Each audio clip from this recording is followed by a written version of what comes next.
you can actually convey the message. Because you're right, used to be go around the tree, it was culture. You cannot export culture to another country, but you can certainly export ideas. That's good. And I think it's important for India to promote this image of itself as a country that embraces those things and doesn't isolate itself away from those things. And that they make good films. Yes. This is one of the big success stories out of India. You know, you've heard of electric cars here in the United States. The Nissan Leaf is one. The Chevy Volt is another one. Yeah. Well, India has already come out with a car. This is from a company called Reva. R-E-V-A, and they have cars in the Indian market. But the new model, the NXR, will be able to run 100 miles on a full battery charge at speeds up to 65 kilometers an hour. It's a city car. It's not fancy. But yet it is going to be aimed at the Indian market, and the Indian car market is booming. Yes. By the way, it is available for rent right now in Baltimore. That's right. That's right. They're doing a trial run here. Yes. We can try it out here and then go rent it. Yes.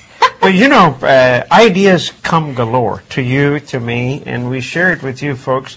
This is something, I went for a dinner at someone's house, and they had a cook.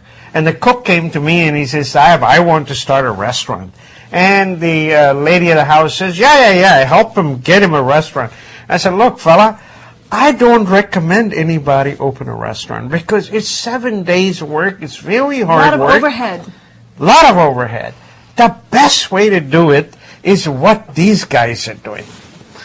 This is called Fojol Brothers. You can have a vending cart anywhere on any day. Selling Indian food. Selling Indian food. And that's what these guys are doing. They're making a ton of money.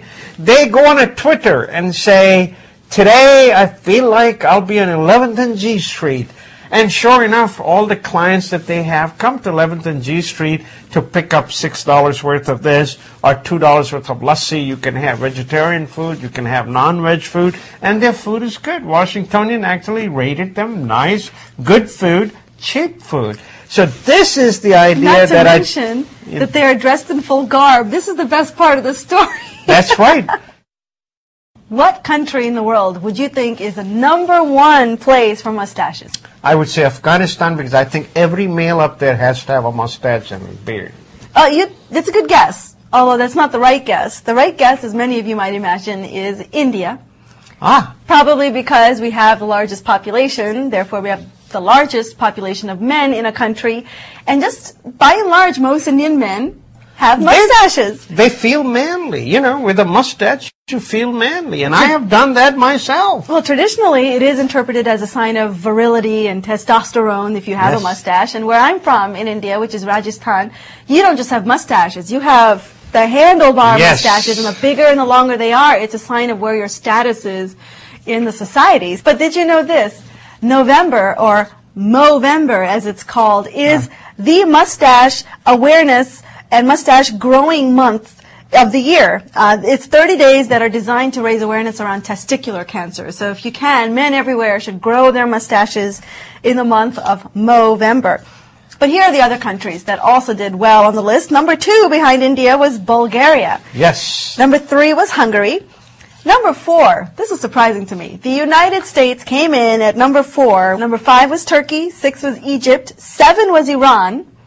8 was Germany. 9 was Pakistan. And 10 was Mexico. Very interesting list. How many days to Christmas? Oh, gosh, 45? 48 days to Christmas. This is an economist from Wharton School of Business, and he has done a study for all the Christmas gifts that you give to your loved ones.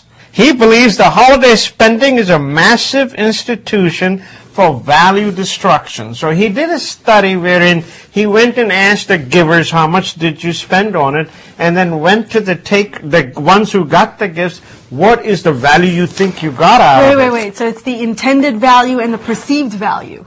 Perceived value. Okay. You know, and he came up that the givers gave $66 billion, and the annual deadweight loss occurred of $12 billion. So in other words, people spent $66 billion, but the perceived value was 66 minus $12 billion. $54 billion. $54 billion. So people didn't feel they got as much in value as you wanted to give them. Precisely right. So many people, they buy gifts, but they don't ask them, what do you need?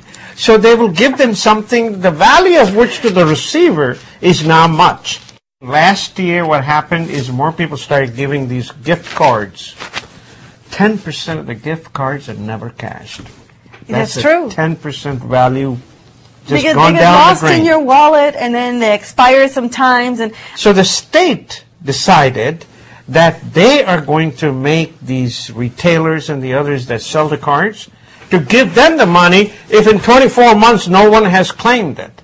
That's great. I love that idea. But this professor says, no, if it is not cashed in 12 months, give it to charity. I like that idea even better.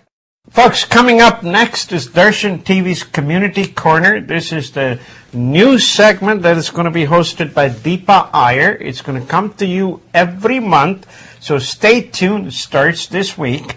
And for us... That's all we have for you today, folks. We hope you have a wonderful week ahead. Namaste.